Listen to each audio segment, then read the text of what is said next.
Hi friends, मैं परिंदर खारी।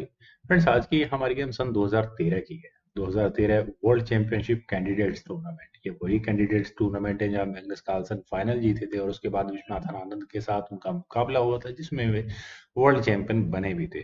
Friends, यहाँ इस टूर्नामेंट के 10वें राउंड में मैग्नस कार्लसन का मुकाबला था बोरिस गेलफैंड से। कमाल का मुकाबला था। तो चलिए, मैं ज्यादा समय नहीं लूंगा, गेम को सीधा करता हूँ शुरू। E4 के साथ मैग्नस कार्लसन ने यहाँ शुरू किया था। सिसिलियन डिफेंस से यहाँ बोरिस गेलफैंड ने शुरू किया। Night F3, then night C6, bishop B5, तो E6, castle by white, then knight at G goes to E7, then rook E1 square पर A6, तो बिशप F1 स्क्वायर पर। और फ्रेंड्स, इस गेम की लगभग शुरुआत में यहाँ मैग्नस कार्लसन ने अपने बिशप को F1 स्क्वायर पर प्लेस किया। और आप इस F1 बिशप को गेम के लगभग लास्ट मूव तक भी देख सकते हैं। D5, e takes D5, knight takes D5, then D4, knight गया F6 स्क्वायर पर, तो bishop E3, c takes D4, knight takes D4, bishop D7, then C4, knight takes D4, bishop takes D4। काफी कुछ सेंटर मेटल एक्सचेंज हो चुका है। बहुत solid position piece placement है दोनों ही खिलाड़ियों की। बिशप F6 यहाँ पहले बोरिस ने किया, देन नाइट C3 यहाँ कार्लसन ने किया। Bishop E7, then A3, A5, तो क्वीन गई D3 स्क्वायर पर। और इसके बाद अब कहीं जाकर बोरिस गेलफैंड ने यहाँ कैसल किया। Rook at A goes to D1, then queen C7 square पर, बिशप E5, क्वीन पर अटैक बना। मैग्नस कार्लसन ने यहाँ गेम के बेसिक ओपनिंग रूल्स, पूरे बेसिक ओपनिंग प्रिंसिपल्स को फॉलो किया है। दोनों रुक्स उनके यहाँ सेंटर में है।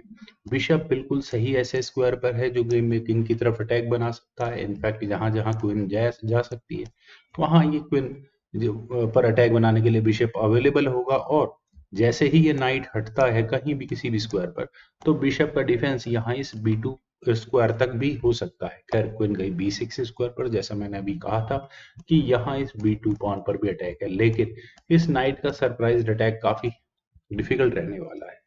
क्वीन गई G3 स्क्वायर पर। और फ्रेंड्स, ऑब्वियस है, जैसा मैंने अभी कहा था कि क्वीन टेक्स B2 नहीं हो सकता बिकॉज ऑफ नाइट D5। और नाइट D5 करने के बाद यहाँ बिशप अनडिफेंडेड पीस पर अटैक होगा। और ऊपर से यहाँ आप देख सकते हैं कि एटलीस्ट F6 स्क्वायर पर कुछ ना कुछ एडवांटेज यहाँ व्हाइट को मिल चुका होगा। फिलहाल पहले यहाँ पर डिस्कवर्ड अटैक होगा क्वीन पर, तो क्वीन टेक्स A3 पहले यहाँ ब्लैक कर सकता है अगर यहाँ से ये गेम आगे बढ़ेगी। लेकिन नाइट टेक्स F6 चेक पहले यहाँ व्हाइट करेगा। पहले किंग को मूव करना होगा, ऑब्वियस है। जी टेक्स F6 नहीं हो सकता अदरवाइज। यहाँ एक पीस का एडवांटेज व्हाइट को मिल चुका होगा। किंग H8 स्क्वायर पर जाएगा और उसके बाद फर्दर ये गेम आगे बढ़ सकती है। एंड आई थिंक रुक D3 या रुक E3 जैसा कोई मूव यहाँ बहुत बेहतर हो सकता है। लेकिन चलिए देखते हैं गेम में क्या हुआ था। यहाँ गेम में हुआ था रुक अटैक गोज टू D8। पहले यहाँ पर रुक एक्सचेंज ऑफर दिया। Rook takes D8 check, queen takes D8, then rook D1 square पर दोबारा उसी क्वीन पर अटैक बना नाइट के सपोर्ट से रुक के द्वारा। तो क्वीन गई B6 स्क्वायर पर, बिशप D4, दोबारा क्वीन पर अटैक बना। बड़े ही अनोइंग मूव में यहाँ पर कहूंगा इन्हें। क्वीन D3, कह सकता हूँ कि नाइट पिन तो नहीं कहूंगा।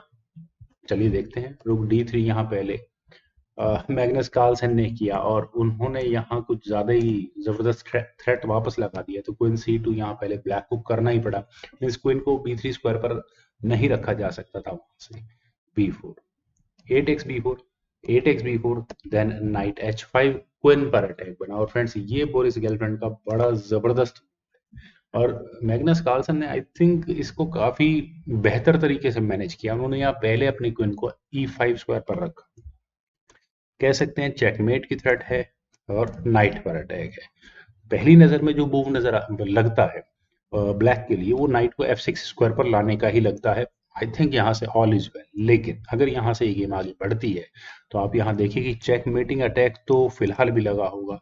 और कह सकते हैं कि ये नाइट पिन है, नाइट के जाने के लिए बचेगा अगर डिफेंस करना है तो। यहाँ ये E8 स्क्वायर, लेकिन बहुत पैसे पोजीशन हो जाती है वहां से। लेकिन व्हाइट पहले यहाँ करेगा B5, बिशप पर अटैक बनाएगा। क्यों? बिशप के D7 स्क्वायर पर जाने के बाद यहाँ व्हाइट का नाइट E4 स्क्वायर पर आ सकता है और यहाँ इस F6 स्क्वायर पर और ज्यादा प्रेशर बनेगा ही बनेगा। लेकिन ऐसा नहीं है, इमीडिएट एडवांटेज नहीं मिलेगा व्हाइट को यहाँ। मान लो H6 जैसा कोई मूव ब्लैक चल दे और उसके बाद क्वीन F4, क्योंकि बिशप को इस स्क्वायर F6 स्क्वायर पर अफोर्ड नहीं किया जा सकता, और अगर यहाँ से गेम आगे बढ़ती है तो ब्लैक को करना ही पड़ेगा, ऑलमोस्ट फोर्स हो जाएगा। Night take C4, queen take C4 होने के बाद यहाँ आप देख सकते हैं कि ब्लैक की क्वीन अनडिफेंडेड होगी, और मान लेते हैं कि बिशप C8 जैसा कोई मूव अगर यहाँ ब्लैक चल दे simply because of threat of this queen, तो व्हाइट यहाँ पहले करेगा बिशप टेक्स G7, और अगले मूव में किंग टेक्स G7 हो नहीं सकता, अदरवाइज अगले मूव में यहाँ रुक से चेक देकर क्वीन तक भी अटैक जा सकता। तो ये पॉसिबिलिटीज बनती हैं इस गेम में अगर इस वे में गेम आगे बढ़ती है। खैर, नाइट वापस आना मुझे ऐसा लगता है कि फिर भी बेटर था, पर यहाँ बिशप F6 पहले ब्लैक ने किया, और उन्होंने बोरिस गेलफैंड ने यहाँ ऐसा क्यों किया है, क्योंकि उन्हें यहाँ ये C3 नाइट एक्सचेंज को इक्वल रखना है। क्वीन टेक्स H5 होने के बाद हुआ bishop takes D4, rook takes D4 करना पड़ा, और उसके बाद यहाँ क्वीन नाइट एक्सचेंज सब इक्वल हो गया क्वीन टेक्स C3 करने के बाद, देन क्वीन A5। और फ्रेंड्स, मैग्नस कार्लसन ये move all of a sudden आया। आप यहाँ देखिए, मेरा भी ध्यान नहीं गया था कि बैक रैंक चेकमेट का खतरा आने ब्लैक को है यहाँ पर। उन्होंने यहाँ डायरेक्टली अपनी क्वीन सैक्रिफाइस कर दी, क्वीन एक्सेप्ट हो नहीं सकती, अदरवाइज यहाँ ब्लैक को चेकमेट देखनी होगी, ना तो यहाँ रुक लिया जा सकता, अदरवाइज फिर वही बात आती है कि ब्लैक को यहाँ अपनी क्वींस को व्हाइट की क्वीन A8 स्क्वायर पर जाकर चेकमेट कर सकती है। रुक F8 यहाँ पहले ब्लैक ने किया, तो क्वीन B6 अपने रुक पर डिफेंस किया यहाँ पर मैग्नस कार्लसन ने, देन E5 रुक पर अटैक, तो रुक गया D1 square, safety first, G6 then B5, और इस मूव का इंतजार मैं बहुत देर से कर रहा था, बिशप पर अटैक, बिशप गया E4 स्क्वायर पर, देन क्वीन F6 H5 तो H4, और बैक रैंक का खतरा यहाँ मैग्नस कार्लसन को भी था, तो उन्हें भी एक एस्केपिंग स्क्वायर चाहिए था यहाँ अपने किंग के लिए, बिशप F5 देन रुक D5 स्क्वायर पर pressurising this C5 point, that's okay. लेकिन क्वीन C1 फ्रेंड्स, ये मूव बहुत डेडली है। क्यों डेडली है आप यहाँ देखिए कि अब बोरिस गेलफैंड के प्लान्स क्या है, वे किसी भी तरह से अपने इस बिशप को इस नाइट के, चूंकि ये बिशप यहाँ पिन है, तो बिशप पर प्रेशर बनाने के लिए यूज कर सकते हैं, तो it means rook takes E5 नहीं हो सकता, अदरवाइज यहाँ बिशप D3 स्क्वायर पर जाकर इस बिशप पर बहुत ज्यादा प्रेशर बना चुका होगा। Queen takes E5 then bishop E6 रुक पर अटैक, तो रुक गया वापस D4 स्क्वायर पर, देन रुक A8। और फ्रेंड्स, ये मूव ज्यादा डेडली है सिंपली बिकॉज कि यहाँ पर पहला प्रेशर तो बना है C4 स्क्वायर पर, और दूसरा यहाँ पर ब्लैक का अटैक है अपने रुक को A1 स्क्वायर पर ले जाकर, यहाँ ऑलमोस्ट चेकमेट, और ऑलमोस्ट तो नहीं चेकमेट तो नहीं होगी, लेकिन फिर भी एक बहुत डेंजरस अटैक बना।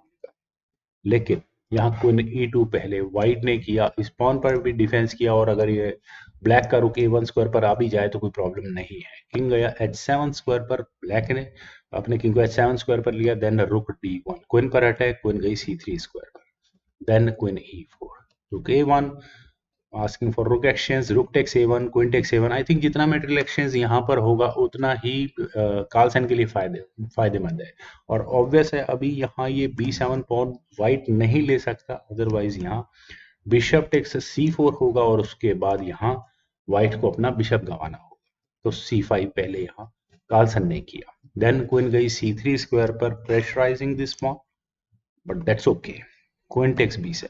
और फ्रेंड्स, वो थ्रेट जो मैं थोड़ी देर पहले कह रहा था बरकरार तो अभी भी है, लेकिन उससे पहले ब्लैक को यहाँ व्हाइट के बिशप F1 बिशप को पिन करना होगा। और आपको याद होगा जब गेम की शुरुआत हुई तो मैंने कहा था कि ये बिशप गेम की शुरुआत में ही F1 स्क्वायर पर आकर बैठ गया है।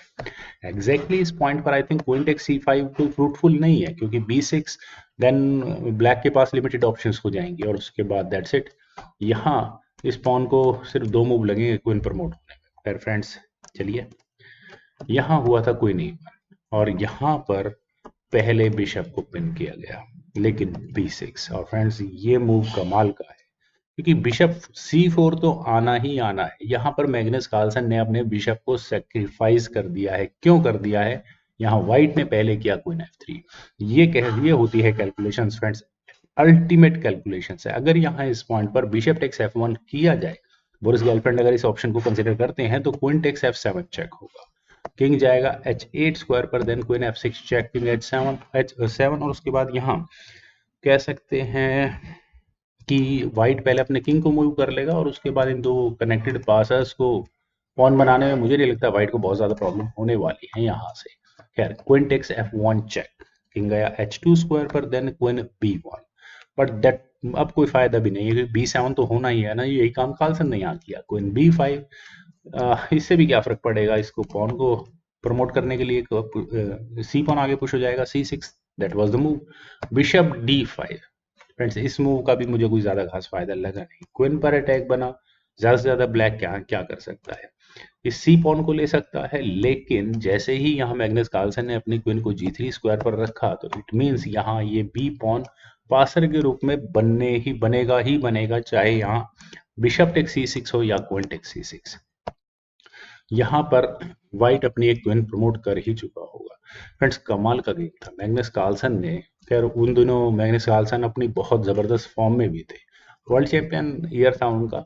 तो फ्रेंड्स आई थिंक इतनी पुरानी गेम मैग्नस कार्लसन की देखकर आपने लोगों ने जरूर एंजॉय किया होगा। तो आज आप लोग इस वीडियो को लाइक करें, शेयर करें और मेरे इस यूट्यूब चैनल चेस गुरु को प्लीज सब्सक्राइब जरूर करें। आपके कमेंट्स का मुझे बेहद इंतजार रहेगा। Thank you for watching and bye for now.